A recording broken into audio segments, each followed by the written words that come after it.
માનવ શરીરમાં બીમારીને પગલે અનેક વખત ઓપરેશન કરવા જેવી સ્થિતિ ઊભી થઈ જતી હોય છે। તેવામાં હાઈ ટેકનોલોજી વધતા હવે તે મનુષ્યનું વધુ દુખાવા ન થાય અને સરળ પદ્ધતિથી ઓપરેશન થઈ શકે તેવી અનેક મશીનરી દેશમાં વિકસી રહી છે। ત્યારે ડભોઈનગરમાં આવેલ BAPSના પ્રમુખ સ્વામી હોસ્પિટલ ખાતે અત્યાર સુધીમાં પ્રથમ વખત અને તાલુકામાં પહેલું લેપ્રોસ્કોપીથી પિત્તાશયની પથરીનું ઓપરેશન કરવામાં આવ્યું હતું।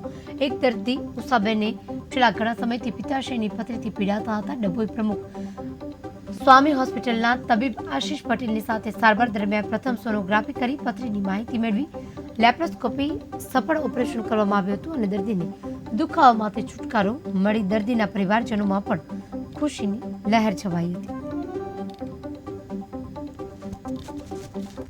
મારો એક પેશન્ટ આવ્યું હતું ઉષાબેન તડવી કરીને, જેની ઉંમર 58 યર ફિમેલ પેશન્ટ છે, જેમને જમણી બાજુ દુખાવો થયો હતો પેટમાં। તો એના માટે આપણે એક સોનોગ્રાફી કરાવી હતી, જેમને સોનોગ્રાફીમાં પિત્તાશયની પથરી આવી હતી।